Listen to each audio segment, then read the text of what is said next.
This is Cesar, Cesar Villalpando. Cesar is a crucial character in the gang Varios los Aztecas. Shame that it's a gang no one really respects or takes into account. Though that's not a problem for Cesar to acquire detailed information about what's going on in the city, and that CJ's gang, the Families, has imposters in its ranks. Cesar knows a lot, really. He knows that Smoke plans to betray CJ. He knows that Ryder got his fingers into it as well. That Ryder and Smoke are conspiring against the Families, that they have a deal with Tenpenny. Cesar also knows that Big Smoke has agreements with the Ballas and that he was entangled in the assassination attempt on Sweet, which eventually caused the death of CJ's mom. To add to that, he can prove all that to CJ. He calls him to come to a place where a meeting between Tenpenny and Smoke is happening, accompanied by the Green Saber, which ultimately reveals Smoke's two-facedness. So to summarize, Cesar, a guy who barely means anything in the city, manages to acquire very specific intel and is able to support it by dragging CJ over to Verdant Bluffs, where he can easily observe what's going on. Right, yeah, all good. There's just one thing. Cesar, how on earth did you manage to gather all this important information while being a barely significant figure in town? Additionally, it's not the only moment where Cesar comes to CJ with information out of a magic hat. Later in the story, it's Cesar who informs us about the exact times when shipments of crack and money are going to happen between Loco Syndicate and Big Smoke. The fact that we can find out which people make up the Loco Syndicate was thanks to Cesar too, who at some point got the information about a major meeting between Ryder and the Loco Syndicate in Angel Pine. It's not really shocking that the players made up theories claiming that Cesar wasn't fully honest with CJ. The situation with the Green Saber is very suspicious. Tenpenny planned another assassination attempt, intending to use the Green Saber and the Ballas, and it was much to Tenpenny's advantage if CJ wasn't with Sweet when the ambush happens. Obviously because it would then be easier to get rid of Sweet. I mean, to wound him and to put him in jail to turn him into leverage against Carl. Furthermore, Tenpenny also didn't want CJ to get hurt. We remember that CJ was a very valuable soldier for him, who'd take care of all the difficult tasks. CJ was crucial for Frank. Tenpenny needed someone who'd help him get rid of all the reporters and snitches who wanted to eliminate the corruption in the Crash Unit, whose member was Tenpenny, as well as in the entire LSPD. So Tenpenny did have strong reasons to want CJ to not be able to support his brother when he's ambushed. That would make catching Sweet easier and ensured that CJ himself wouldn't get hurt. And that gives birth to a theory claiming that Cesar could intentionally lure CJ away from the ambush spot in order to protect him, and so CJ cannot protect his brother, all at the orders of Tenpenny, of course. What's more, Cesar had a good reason, at least in theory. His gang was in dire straits. Varios los Aztecas was about to get crushed by other, much stronger gangs in the city.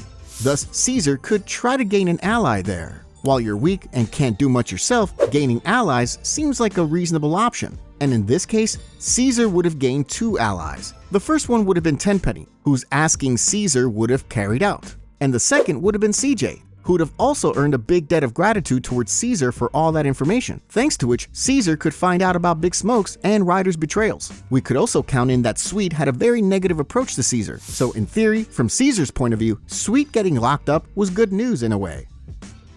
But despite that the dots seem to connect really well here, the partnership between Cesar and Tenpenny can be safely ruled out. Looking at the entire story, looking at how much Cesar helped CJ, how much he supported him, and how much he has done against Tenpenny after the Green Saber mission, it's simply very hard to believe that he could go for a deal with Tenpenny and work against CJ and the Families gang. The sole fact how Cesar cared about Kendall says it all. Sweet was not only CJ's brother, but also Kendall's. It's just hard to imagine Cesar pulling something so evil on his girlfriend and contributing to Sweet's arrest. Apart from that, Cesar, as the boss of the Varios los Aztecas, knew that the Families gang was the last hope for his gang. Sweet in prison equals a proper crisis for the Families. Therefore, the Varios lose their only ally. So it's hard to accuse Cesar of such a dumb move as contributing to Sweet's arrest. And then there's not really any clues in the game which would even suggest that possibility. You just simply can't find any moments which would support the theory about the deal between Cesar and Tenpenny with something concrete. So, as we said earlier, we can safely rule that out. So the chance that Cesar got all his info from Tenpenny is rather small. The question remains, if not from Tenpenny, then where did Cesar get all that secret info from? Another thing, why didn't Cesar tell CJ about it earlier? That would actually constitute a good argument for Cesar's deal with Tenpenny. Well, not quite. Cause how could Cesar tell CJ earlier if he didn't have any evidence? Look at CJ's approach. After his return to Los Santos, he'd sell his soul to the devil just to be able to help his homies and his brother. Smoke constantly gave himself away. Almost all his missions hinted at some hidden agenda of his. And CJ? CJ regularly helped him out and didn't suspect anything. So now imagine that CJ is approached by some essay from a rival gang, whom Sweet hates on top of all. And he tells CJ that, yo, your homies is snakes, they dealing with Tenpenny and the Ballers, and Big Smoke plays the main role in all this. Well, CJ would laugh him off, especially that the friendly relationship full of trust between CJ and Cesar was built only during the San Fierro section. Besides, CJ found it all hard to believe even during the countryside stage. Smoke, he's a pusher, man. No, not Smoke. He might mess with Crash, but he don't mess with no Yank. So we have to say that outright. If Cesar threw such accusations regarding CJ's homies without any proof, CJ would be more likely to take this as an attempt to spark some inner conflict within the families than as actual help. Alright, so how did Cesar gather all this intel about Tenpenny's operation and the involvement therein of families members? Cesar told CJ that he'd heard a rumor and conducted his own investigation. Sorry, Issy. I heard a rumor and poked around. Would his gangster homies, who spent their days bouncing in lowriders and drinking beer, be good intel gatherers? Well, probably not. It'd be worth pointing our eyes at Jimmy Hernandez. That's right, the policeman who joined Crash shortly before the events of the story we're discussing today. What we know is that Hernandez is of the same ethnicity as Cesar. We know that Hernandez was raised in the United States, judging by his accent. We also know that Mexicans abroad have a strong sense of community, since historically, their migration was always very family-oriented. Mexicans have been emigrating to the United States for generations. In the US, Mexicans like to live close to their kin, friends, etc. And they're known for keeping close relations with each other. They preferably work at the same workplaces and celebrate holidays or traditions together. So there's a big chance that Hernandez grew up in the same neighborhood as Cesar and that the two men knew each other. It's not impossible that Cesar could ask Hernandez for information, especially that Hernandez wouldn't commit a very immoral deed or violate some serious rules of his unit by passing on such information to Cesar. And sure, Hernandez would probably not be very keen to help out gangsters, but if Cesar told him that the safety of people close to him is at stake, Hernandez could fold, especially taking into account all that info about how Mexicans support each other abroad. Besides, Hernandez didn't have to tell Cesar everything, it was enough if he just pointed him in the right direction. Moreover, Hernandez saw what kind of person Tenpenny was from the start. He was not a fan of his methods himself, after all. He wanted to put an end to him. He eventually gave his life away in the name of that objective. And then there's yet another possibility. Hernandez, knowing who Cesar is and that he's not really that dangerous of a criminal compared to other gang bosses in town, could think that a deal with Cesar could bring him a lot of benefits at a small expense. He could go for a deal with him, which would work roughly like this. Hernandez would provide Cesar with information regarding Big Smoke, Tenpenny, and what's going on in the city, or simply where to look for such info, while Cesar would promise to provide info straight from the criminal underworld, which could make Hernandez's job easier. So Hernandez could partially be an answer to the question of how Cesar found out about Big Smoke's betrayal and his deal with Tenpenny. Hernandez could have just shown Cesar where to look. That could have led Cesar to more specific information, especially that didn't seem to be that hard to gain. Even Denise found herself in the right place at the right time, and as we know from an optional phone call in GTA San Andreas in which Denise breaks up with CJ, that she also heard that Smoke was dealing crack. I've heard the rumors about you Grove Street cluckers, about Big Smoke and all. But I thought I'll give this boy a chance. But all my friends were right. Only some bass-pushing asshole would treat a girl like this. That phone call clearly tells us that Denise knew about Big Smoke's conspiracy before CJ did. Of course, this suggests a possibility that this whole Big Smoke deal with Tenpenny may have been a so-called open secret. You know, the whole city knew, but everyone kept quiet about it, and the information didn't reach CJ or Sweet.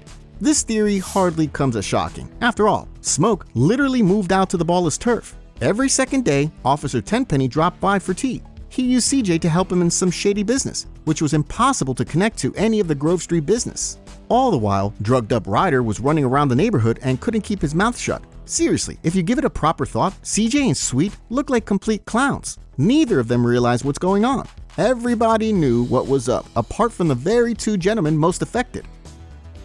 An intriguing possibility is suggested to us via one of the scenes in the introduction film. See, the snitch within the San Fierro Rifa, whom Mendez is beating up, uses the same skin as Jose in the base game. You know Jose, right? That's the jackass from the Cesar Villalpando mission, who loves the word pendejo and likes to satisfy his thirst with a cold beer. But he wasn't just any idiot. Jose was a respected figure in Cesar's gang. So it was very much possible that the guy from the introduction film doesn't only use Jose's skin, but that's actually him. That would suggest that that exact scene in the introduction film takes place already during the events of the main game, as opposed to the majority of the scenes in that movie. Well, it actually has to be this way because CJ meets Jose in the mission titled Cesar Villalpando, so as long as we don't assume resurrection, that scene from the introduction simply had to happen during the events of the main game. In any case, what one may think is that Jose was spying on San Fierro Rifa for Cesar's gang.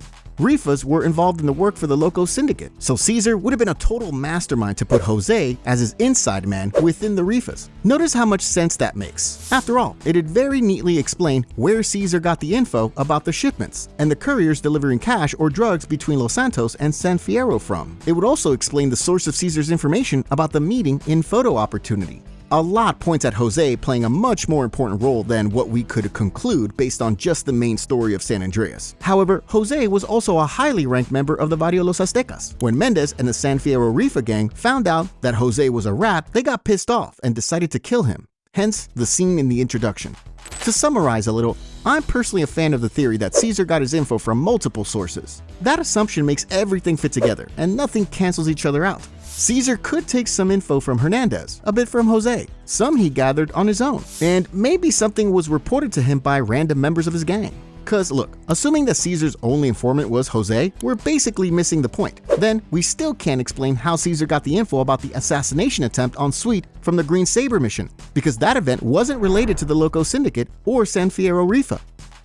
Jose infiltrated the San Fierro Rifa, not Big Smoke and Tenpenny. Hernandez, on the other hand, also couldn't be the only informant. First, Tenpenny didn't trust him enough to tell him everything, and second, even if Hernandez had all the information, we need to remember that he was a good and moral cop. It's hard to accuse him of sharing all his knowledge with Cesar. In turn, assuming that Cesar had no informant at all and gathered information on his own, that also sounds pretty ridiculous, cause it's not like Cesar dug all this info out from his garden. Paradoxically, finding the very proof for Big Smoke's betrayal by Cesar could have been by accident. Notice where Cesar tells CJ to come in the mission, the Green Saber, straight to Verdant Bluffs, a turf that practically neighbors the Aztecas' main hood.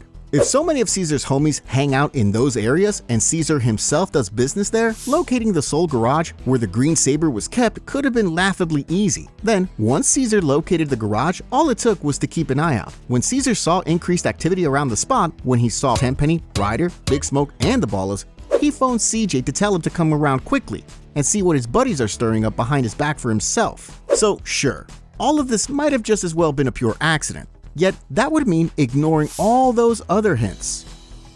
Many dots simply connect here, and it'd be hard to believe that Cesar's reconnaissance wasn't just a well-oiled and organized machine and didn't rely on many layers. The option that everything started with Hernandez makes a lot of sense for me. Cesar says he heard a rumor, but what else was he to say? If he had his info from Hernandez, he wouldn't brag about it to everyone around that he's working with a cop. Simply speaking, there's a big chance that Cesar got a lot of info from Jose and Hernandez.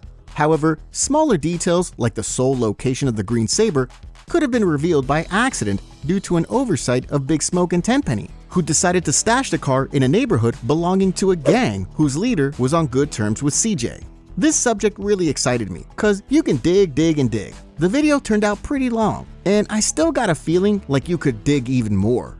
Let me know if you agree. For me, the subject is very intriguing, so reading your comments will be very interesting. Take care and see you soon.